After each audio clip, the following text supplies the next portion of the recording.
I've never seen any of these people be happy, okay? Walk with me as I take you through the life cycle of an internet loser. I know I'm the one who has to pick that up. It's a really specific group of people I want to talk about.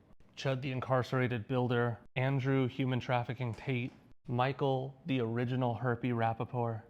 Academics, I'm no longer going to call you this because I've never seen you behind turntables, only kitchen tables. Run the clip. Adam Cook 22, Jake Lang, clavicular, and the bane of my existence, Myron Gaines. Sure, you might have recognized some of those names from police reports or your nightmares, but there's a pattern, I promise you that. Okay. I have cracked the sad, lonely boy inside of a man's body case. All of these men, it comes out of rejection, and I mean from their dad, not from women. Breathing exercise, they're unhappy.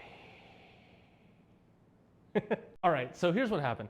They missed some pivotal hugs from daddy, like 3 or 4 like important moment hugs, and it ruined everything for them. They start with an identity crisis, no concept of self, and they spend no time looking for it. But Brian, what do they do then? How did they become? I'm here, I'm doing it, I'm telling you, wait. They start trying things on. Myron Gaines. In 2020, the man worked for DHS, the Department of Homeland Security. And then he started a podcast, which wasn't anything. It was nothing special. It was lifestyle, advice, whatever you want to call it. He started bringing women on to berate them, to show to other men that he was the man. Weird, but okay, go off. Adam 22. Did you know No Jumper started as a BMX website? The man literally had a BMX website and a BMX life, and that was just it. He was just talking about bicycles. Then 2015 comes around and he thinks, you know what, let's turn this to a podcast. I'll bring on some controversial rappers. He starts this like SoundCloud rap talk show, Jerry Springer content. And when Andrew Tate's not getting incarcerated overseas for crimes he definitely committed. He actually was just starting out as like a kickboxer and he was on reality TV. I think it was like Big Brother in the UK or something. He moved into like selling courses in the manosphere, and then that took off and he decided, you know what? I'm gonna impress men myself. I don't like him. Now there are exceptions to the rule. You have people like Clavicular. More of the, I'm gonna blow up on incel forums and then move into streaming. Different lane, same train. Chud the Builder is a very different exception to the rule. Chud the Builder actually had no social media presence. He was nobody until he called a woman the N-word on camera, and then someone else posted it to social media. He was just a construction worker. Someone else posted it to social media. That was his blow up. That was his notoriety. It was straight racism. There was no benefit. It wasn't, oh, I have a following. People were just like, I like that kind of racism. I'm gonna follow this guy. That was the whole thing. Off to prison you go. Another similar example is somebody like Jake Lang. Jake Lang was a January 6th human being. Again, no pre-fame career before that, nothing. What happened between Jake and that underage kid?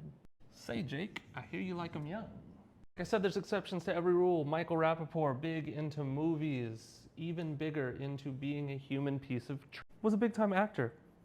Tons of movies, even the director of A Tribe Called Quest documentary. He had like a passion, and he just became like the internet rant guy who was screaming and yelling at everybody. Those things that you record and you think, maybe I shouldn't hit post. They always do. They get that little bit of adrenaline, that oomph, that drive from it. And they're like, oh, people do like this.